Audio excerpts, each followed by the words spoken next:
আমার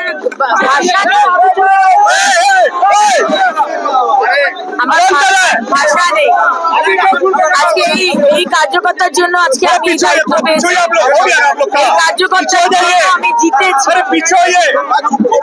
আর এই কার্যকর্তার জন্য আসানসোল দক্ষিণের মানুষের আশীর্বাদে জিতেছি। তো আমার কোনো ভাষা নেই বলার। এদের জন্যই আজকে আমরা সরকার করতে পেরেছি সারা বাংলায়, এবং অফকোর্স বাংলার মানুষের আশীর্বাদ। আজকে আমাদের সরকার হয়েছে, বাড়ি বাড়িতে আমরা উন্নয়ন পৌঁছে দেবো।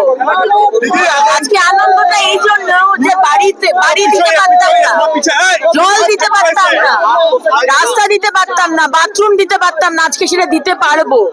আর সেটা আমার দপ্তর, আরো বেশি আমার আনন্দ যে আমার দপ্তর, আমি দিতে পারবো সবাই। নির্বাচনের আগে আমরা দেখেছি আপনি বলেছেন প্রচুর কাজ আছে, এখন তো কাজ আর কাজ, কিভাবে সামলাবেন? এখন দেখুন একটা দুর্দান্ত টিম, যেখানে টিম লিডার হচ্ছেন আমাদের সম্মানীয় মুখ্যমন্ত্রী শুভেন্দু অধিকারী মহাশয়, অত্যন্ত ডাইনামিক এবং অ্যাক্টিভ। সমস্ত টিমকে নিয়ে উনি যেভাবে অলরেডি শুরু করে দিয়েছেন কাজ, আপনারা দেখতেই পাচ্ছেন। এবং আমার দপ্তরেরও একটা দুর্দান্ত, দুটো দপ্তরেরই দুর্দান্ত টিম। আমরা কমিটেড, আমরা কমপ্লিটলি কমিটেড। 5 বছর সময় এবং অনেক প্রতিশ্রুতি, মানে কাজ শেষ করতে হবে, সুতরাং সময় নিয়ে হাতে। 3 জন আইপিএস কে আজকে সাসপেন্ড করা হয়েছে আপনাদের সরকারের তরফ থেকে, আরো কি সবার মতন কোনো পরিস্থিতি আছে?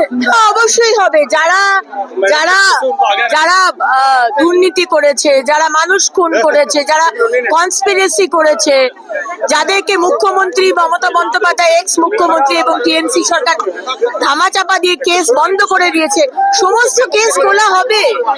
এটা ভাবার কোনো কারণ নেই যে শুধু 3 জন, বিনীত গোয়েল এবং আরো 2 জনকে সাসপেন্ড করা হয়েছে। আরো অনেক কেস খোলা হবে, এবং অভয়ের কেস তো কমপ্লিটলি প্রায়োরিটি, শাস্তি হবে। তৃণমূল বলছে যে ভোট পরবর্তী হিংসাতে নাকি তাদের লোকেরা, নেতারা এলাকার বাইরে রয়েছে, এইটা নিয়ে কি বলবেন? দেখুন, আজকে বিধানসভায় মাননীয় মুখ্যমন্ত্রী খুব পরিষ্কারভাবে বলে দিয়েছেন, যদি তৃণমূল তাদের নাম দিতে পারে যারা এলাকার বাইরে রয়েছে, যারা ভয়ে ঢুকতে পারছে না, কিন্তু তাদের 2021-এর এফআইআর এ পোস্ট পোল ভায়োলেন্সে বিজেপি কে মারার অভিযোগে যদি তাদের এফআইআর এর নাম থাকে, তাহলে আমরা কিছু করতে পারবো না।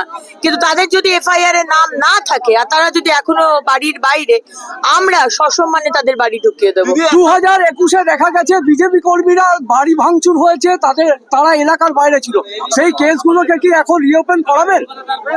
দেখুন, যা যা কেস হয়েছে, যেখানে মানুষের উপর অত্যাচার হয়েছে, অন্যায় হয়েছে, প্রত্যেকটা কেস খোলা হবে।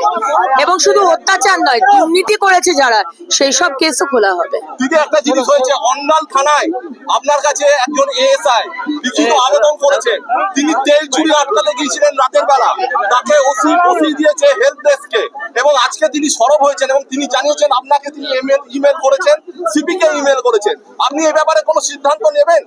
আমি বিষয়টা জানি না, আমি আপনার কাছে প্রথম শুনলাম। যদি অন্যায় হয়ে থাকে, অবশ্যই আমি তার বিষয়ে কথা বলবো সিপি সাহেবের সঙ্গে। দিদি, আপনি যে জায়গায় দাঁড়িয়ে আছেন, পলিউশন নিয়ে আপনি বলেছিলেন পদক্ষেপ নেবেন। পলিউশন হচ্ছে আমাদের কাছে একটা খুব প্রায়োরিটি ডিপার্টমেন্ট এবং প্রায়োরিটি বিষয়। যেখানে যেখানে পলিউশন, আমাদের মাননীয় মুখ্যমন্ত্রীও বলে দিয়েছেন, দামোদর এবং দামোদরের মতো নদী থেকে বালি চুরি করা, কয়লা চুরি করা, এই সমস্ত কিছু ইল্লিগাল যা কাজ, সেগুলো বন্ধ হয়ে যাবে।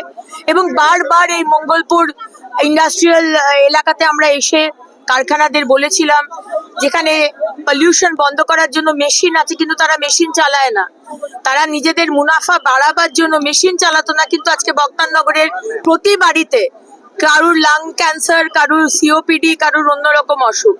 সুতরাং আজকে বিজেপির সরকার, আজকে মোদিজির সরকার এসেছে, পরিবর্তনের সরকার, এবং অবশ্যই বক্তারনগরে আর এই মঙ্গলপুর এই এতে ইন্ডাস্ট্রিয়াল এতে এখন আর হবে না। আমরা এসে গেছে, আমরা করতে দেব না, পলিউশন করতে দেব না আমরা। তাতে যদি কারখানা